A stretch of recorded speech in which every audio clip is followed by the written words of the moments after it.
ನಮಸ್ಕಾರ ಬಂಧುಗಳೇ, ನೀವು ನೋಡ್ತಾ ಇದ್ದೀರಾ ಅಂಗವಿಕಲರ ಅಂತರಾಳ ದಿವ್ಯಾಂಗ್ಜನ್ ಯೂಟ್ಯೂಬ್ ಚಾನೆಲ್ ಇಲ್ಲಿಯವರೆಗೆ ಸಬ್ಸ್ಕ್ರೈಬ್ ಆಗದೇ ಇದ್ದರೆ ದಯಮಾಡಿ ಚಾನೆಲ್ ಸಬ್ಸ್ಕ್ರೈಬ್ ಆಗಿರಿ, ಶೇರ್ ಮಾಡಿರಿ, ಲೈಕ್ ಮಾಡಿರಿ, ಅಭಿಪ್ರಾಯ ಕಮೆಂಟ್ಸ್ ಬಾಕ್ಸ್ನಲ್ಲಿ ತಿಳಿಸಿ.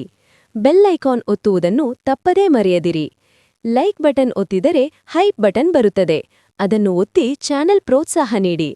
ವಿಶೇಷ ಚೇತನರ ಇಲಾಖೆಯ ಯೋಜನೆಗಳು, ಅಂಗವಿಕಲ ವ್ಯಕ್ತಿಗಳ ಹಕ್ಕುಗಳ ಅಧಿನಿಯಮ 2016ರ ಕಾಯ್ದೆಗಳನ್ನು ಕಾರ್ಯರೂಪಕ್ಕೆ ತರುವುದು ಮತ್ತು ಅದರ ಬಗ್ಗೆ ಜಾಗೃತಿ ಮೂಡಿಸುವಂತಹ ಪ್ರಾಮಾಣಿಕ ಪ್ರಯತ್ನ ಮಾಡಿರುವ ವರದಿಗಳು ಮಾತ್ರ ಪ್ರಸಾರ ಮಾಡುವ ರಾಜ್ಯದ ಏಕೈಕ ಯೂಟ್ಯೂಬ್ ಚಾನೆಲ್ ಅಂಗವಿಕಲರ ಅಂತರಾಳ ದಿವ್ಯಾಂಗ್ಜನ್ ಯೂಟ್ಯೂಬ್ ಚಾನೆಲ್. ರಾಜ್ಯದ ಅಂಗವಿಕಲರಿಗೆ ತಿಳುವಳಿಕೆ ಕೊಡಬೇಕು ಎಂಬ ಸದುದ್ದೇಶದಿಂದ ಮಾತ್ರ ಕೆಲಸ ಮಾಡುತ್ತಿರುವ ಚಾನೆಲ್ ಇದಾಗಿದ್ದು, ಅಂದರೆ ರಾಜ್ಯದ ಅಂಗವಿಕಲರ ಸಮಸ್ಯೆಗಳನ್ನು ಹೇಳಿಕೊಳ್ಳುವ, ಅವುಗಳಿಗೆ ಪರಿಹಾರ ಕಂಡುಕೊಳ್ಳಲು ಇದೊಂದು ಉತ್ತಮ ವೇದಿಕೆ ಇದಾಗಿದೆ. ಇದರ ಸದುಪಯೋಗ ರಾಜ್ಯದ ಅಂಗವಿಕಲ ಬಂಧುಗಳು ಪಡೆಯಬೇಕೆಂದು ಚಾನೆಲ್ ಬಳಗ ಯಾವತ್ತೂ ಆಶಿಸುತ್ತದೆ. ನಮಸ್ಕಾರಗಳು. ಬಳ್ಳಾರಿ ಜಿಲ್ಲೆ ಕುರುಗೋಡು ತಾಲೂಕು ಏಳುಬೆಂಚಿ ಗ್ರಾಮ ಪಂಚಾಯಿತಿಯಲ್ಲಿ ದಿನಾಂಕ 22/12/2025ರಂದು ವಿಶೇಷ ಚೇತನರ ಸಮನ್ವಯ ಗ್ರಾಮಸಭೆ ಮತ್ತು ಮಕ್ಕಳ ಸಭೆ ಕಾರ್ಯಕ್ರಮ ಹಮ್ಮಿಕೊಳ್ಳಲಾಗಿತ್ತು. ಈ ಸಭೆಯ ಅಧ್ಯಕ್ಷತೆಯನ್ನು ಶ್ರೀಮತಿ ಮಾಳಮ್ಮ, ಅಧ್ಯಕ್ಷರು ಗ್ರಾಮ ಪಂಚಾಯಿತಿ ಏಳಬೆಂಚಿ, ಗ್ರಾಮ ಪಂಚಾಯಿತಿ ಕಾರ್ಯದರ್ಶಿ ಶ್ರೀ ಹುಲಗಪ್ಪ ಸರ್, ಗ್ರಾಮಸ್ಥರಾದ Rudrappa sir, Gurumurthy sir, Ravinaik sir, Gayatri madam, Thippeswamy sir, Bharamappa, KVRW, Sharada ಮಾತೆ, ಸತೀಶ್, ತಿಪ್ಪೇಸ್ವಾಮಿ, ಈರಮ್ಮ, ಶಾಲೆ ಮಕ್ಕಳ ಹಾಗೂ ವಿಶೇಷ ಚೇತನ ಮಕ್ಕಳು ಭಾಗವಹಿಸಿದ್ದರು. ವರದಿಯನ್ನು ಭರಮಪ್ಪ ಕೆ, ಗ್ರಾಮೀಣ ಪುನರ್ವಸತಿ ಕಾರ್ಯಕರ್ತ, VRW, ಗ್ರಾಮ ಪಂಚಾಯಿತಿ ಏಳಬೆಂಚಿ ಇವರ ಅಂಗವಿಕಲರ ಅಂತರಾಳ ದಿವ್ಯಾಂಗ್ಜನ್ ಯೂಟ್ಯೂಬ್ ಚಾನೆಲ್ ಜೊತೆಗೆ ಹಂಚಿಕೊಂಡಿದ್ದಾರೆ. ಧನ್ಯವಾದಗಳು. ಮತ್ತೆ ಆರೋಗ್ಯ ನಿರೀಕ್ಷಕರು ಮತ್ತೆ ಕಂದಾಯ ನಿರೀಕ್ಷಕರು ಇಷ್ಟು ಜನ ನಮ್ಮ ಪಂಚಾಯತ್ ಮಟ್ಟದ ಬಾಲ್ಯ ವಿವಾಹ ನಿಷೇಧಾಧಿಕಾರಿಗಳು. ಇದನ್ನೆಲ್ಲ ತಡೆಗಟ್ಟುವಂಥದ್ದು ಅವ್ರಿಗೆ ಕ್ರಮ ತಗೊಳ್ಳಂತ ಪವರ್ ಇರುತ್ತೆ. ಇದಕ್ಕೆ ಮತ್ತೆ ಗ್ರಾಮ ಪಂಚಾಯತ್ ಮಟ್ಟದಲ್ಲೆಲ್ಲ ಕಾವಲು ಸಮಿತಿ ಇದೆ, ಅದ್ರ ಸಮುದಾಯದ ಜನರಿಗೆ ಅರಿವು ಕೊಡುವಂಥದ್ದು. ಈ ತರದ ಮಕ್ಕಳ ರಕ್ಷಣೆಗೆ ಹಲವಾರು ಕಾನೂನುಗಳನ್ನು ಕೂಡ ತಂದಿದ್ದಾರೆ. ಮೂರನೇದಾಗಿ ಅವಕಾಶ ಮತ್ತು ವಿಕಾಸ ಹೊಂದುವಂತದ್ದು. ಈ ಅಭಿವೃದ್ಧಿ ಮಗು ಅಥವಾ ವಿಕಸನ ಹೊಂದಲಿಕ್ಕೆ ಶಿಕ್ಷಣ ಬೇಕು. ಯಾವಾಗ ನಾವು ಶಾಲೆ ಬಿಟ್ಟು ಮನೆಗೆ ಹೋಗ್ತೀವೋ ಅವಾಗ ನಮ್ಮ ಅಪ್ಪ ಅಮ್ಮ ಕೆಲಸಕ್ಕೆ ಹಚ್ಚೋದು ಅಥವಾ ಮದುವೆ ಯೋಚನೆ ಬರೋದು ಅವಾಗ. ಅದಕ್ಕೆ ನಮ್ಮ ಸರ್ಕಾರ ಈಗ ಎಲ್ಲಾ ಹಕ್ಕುಗಳಿಗಿಂತ ಹೆಚ್ಚು ಒತ್ತು ಕೊಡ್ತಾ ಇರೋದು ಮಗುನ ಶಾಲೆಯಲ್ಲಿ ಇರೋದು ನೋಡ್ಕೊಳ್ಳೋಕೆ. ಮಗುಗೆ ಸೇಫ್ ಜಾಗ ಅಂದ್ರೆ ಶಾಲೆ. ಅದಕ್ಕೆ ಹಲವಾರು ಕಾರ್ಯತಂತ್ರಗಳು ಹಿಂದೆಲ್ಲ ಸರ್ವ ಶಿಕ್ಷಾ ಅಭಿಯಾನದ ಮುಖಾಂತರ ಚಿಣ್ಣರಂಗಳ, ಸೇತುಬದ್ಧ, ಆಶಾಕಿರಣ, ಕಸ್ತೂರ್ಬಾ ಗಾಂಧಿ ಶಾಲೆಗಳು, ಬಾಬಾಲೆ ಶಾಲೆಗೆ, ಬಾಮಳ್ಳಿ ಶಾಲೆಗೆ, ವಿಶೇಷ ದಾಖಲಾತಿ ಆಂದೋಲನ, ಈ ತರದ ಹಲವಾರು ಕಾರ್ಯತಂತ್ರಗಳ ಮುಖಾಂತರ ಶಾಲೆಯಿಂದ ಉರುಗೊಳಿದ ಮಕ್ಕಳನ್ನ ಶಾಲೆ ಕರೆತರಲಿಕ್ಕೆ ಮಾಡ್ತಾ ಇದ್ವಿ. ಈಗಲೂ ಕೂಡ ಈಗ ನಮ್ಮ ಶಿಕ್ಷಣ ಇಲಾಖೆಯ ಒಂದು ಆದೇಶದ ಪ್ರಕಾರ ಒಂದು ಮಗು 7 ದಿನ ಆಬ್ಸೆಂಟ್ ಆದ್ರೆ ಅದು ಶಾಲೆ ಬಿಟ್ಟ ಮಗು ಅನ್ನೋದು. ಅದಕ್ಕೆ ನಮ್ಮ ಶಿಕ್ಷಕರು ಸರ್ ಹೇಳಿದ್ರು, ಈಗ ಅಂತ ಮಕ್ಕಳನ್ನ ಮನೆ ಭೇಟಿ ಮಾಡ್ತಾರೆ, ಪೇರೆಂಟ್ಸ್ ಒಟ್ಟಿಗೆ ಕೌನ್ಸಿಲಿಂಗ್ ಮಾಡ್ತಾರೆ, ಮಕ್ಕಳನ್ನ ಮನವೊಲಿಸಿ ಮತ್ತೆ ಶಾಲೆಗೆ ಕರೆತರುವಂಥದ್ದು ಆಗ್ತದೆ. ಯಾಕಂದ್ರೆ ಮಗು ಯಾವಾಗ ಮನೆಗಿರುತ್ತೋ ಅವಾಗ ಅಪಾಯ ಅಂಚಿನಲ್ಲಿದೆ ಅಂತ.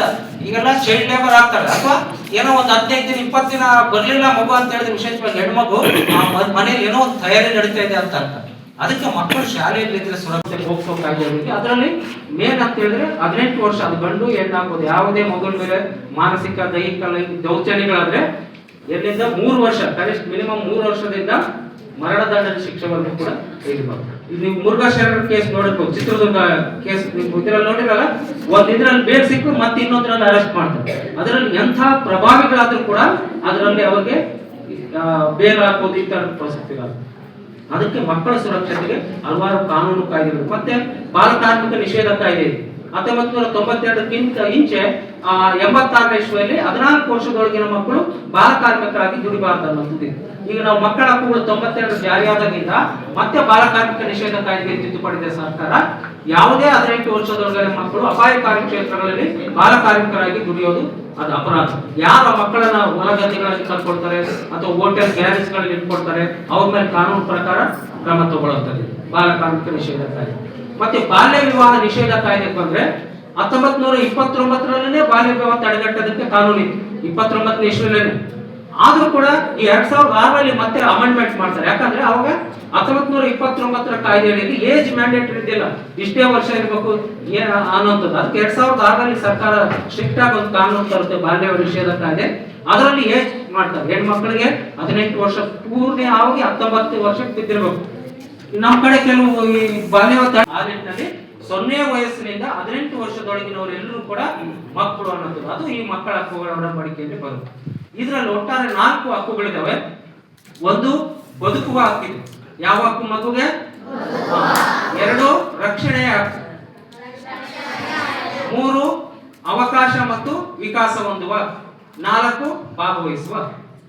ಈ ಬದುಕುವ ಹಕ್ಕು ಅಥವಾ ಜೀವಿಸುವ ಹಕ್ಕೋಡೆಯಲ್ಲಿ ಏನ್ ವಿಚಾರಗಳು ಬರುತ್ತೆ ಅಂತ ನೋಡಿದ್ರೆ, ಪ್ರತಿಯೊಂದು ಮಗುವಿಗೂ ಜನ್ಮ ಹೊಂದುವ ಜೀವಿಸುವ ಹಕ್ಕಿದೆ. ಯಾವುದೇ ಕಾರಣಕ್ಕೂ ತಾರತಮ್ಯ ಮಾಡೋಂಗಿಲ್ಲ, ಗಂಡು ಹೆಣ್ಣು ಭೇದ ಮಾಡೋಂಗಿಲ್ಲ, ಲಿಂಗ ಪತ್ತೆ ಮಾಡುವಂಥದ್ದು ಕೂಡ ಅಪರಾಧ, ಭ್ರೂಣ ಹತ್ಯೆ ಮಾಡುವಂಥದ್ದು ಕೂಡ ಅಪರಾಧ. ಆ ನಿಟ್ಟಿನಲ್ಲಿ ಭ್ರೂಣ ಹತ್ಯೆ ನಿಷೇಧ ಕಾಯ್ದೆ ತಂದಿದೆ. ಯಾವ್ದಾದ್ರು ಸ್ಕ್ಯಾನಿಂಗ್ ಸೆಂಟರ್ ಅಲ್ಲಿ ಲಿಂಗ ಗಂಡು ಅಥವಾ ಹೆಣ್ಣು ಅಂತ ಗರ್ಭಿಣಿ ಬಗ್ಗೆ ಚೆಕ್ ಮಾಡೋ ಡಾಕ್ಟರ್ ಹೇಳಿದಾರೆ ಅಂತ ಹೇಳಿದ್ರೆ, ಆ ಸ್ಕ್ಯಾನಿಂಗ್ ಸೆಂಟರ್ ಮೇಲೆ ರೈಡ್ ಮಾಡ್ತಾರೆ, ಅವ್ರ ಲೈಸೆನ್ಸ್ ಕ್ಯಾನ್ಸಲ್ ಮಾಡ್ತಾರೆ, ಅವ್ರ ಮೇಲೆ ಕಾನೂನು ಪ್ರಕಾರ ಕ್ರಮ ಜರುಗಿಸ್ತಾರೆ. ಯಾಕೆ ಅಂತ ಹೇಳಿದ್ರೆ, ನಾವು ಲಿಂಗ ಅಸಮಾನತೆ ಅಂತ ನೋಡ್ತೀವಿ. ಈಗಿರೋದು ನಮ್ಮ ಲಿಂಗಾನುಪಾತ ನೋಡಿದ್ರೆ 1000 ಗಂಡು ಮಕ್ಕಳಿಗೆ 952 ಜನ ಹೆಣ್ಮಕ್ಳಿದ್ದಾರೆ, 48 ಜನ ಕಡಿಮೆ ಇದೆ. ಈ ಲಿಂಗ ಅಸಮಾನತೆಯಿಂದ ಏನಾಗುತ್ತೆ ಅಂತ ಹೇಳಿದ್ರೆ ಮುಂದೆ ಎಲ್ಲದಕ್ಕೂ ತೊಂದರೆಗಳಾಗುತ್ತದೆ. ಅದಕ್ಕೆ ಪ್ರತಿಯೊಂದು ಮಗುವಿಗೂ ಜನ್ಮ ಹೊಂದುವ ಜೀವಿಸುವ ಹಕ್ಕಿದೆ. ಯಾರು ಕೂಡ ತಮ್ಮ ಪೋಷಕರಾದ್ರೂ ಕೂಡ ಮಕ್ಕಳನ್ನ, ಕೆಲವು ಮಕ್ಕಳು ನಮ್ಮ ಬಳ್ಳಾರಿ ಜಿಲ್ಲೆಯಲ್ಲಿ ಒಟ್ಟು 54 ಮಕ್ಕಳು ಅಲ್ಲಿ ಹೆರಿಗೆ ಆಗಿರೋ ಸಂದರ್ಭದಲ್ಲಿ ಚರಂಡಿಯಲ್ಲಿ ಸಿಕ್ಕಿರೋಂಥ ಮಕ್ಕಳು ಇದ್ದಾರೆ, ಅಲ್ಲಿ ಕಳ್ಳೆ ಕಟ್ಟಿಗಳಲ್ಲಿ ಬಿಸಾಕಿ ಹೋಗಿರೋಂಥ ಇದ್ದಾರೆ. ಆ ಥರದ ಎಲ್ಲ ಮಕ್ಕಳನ್ನು ಕೂಡ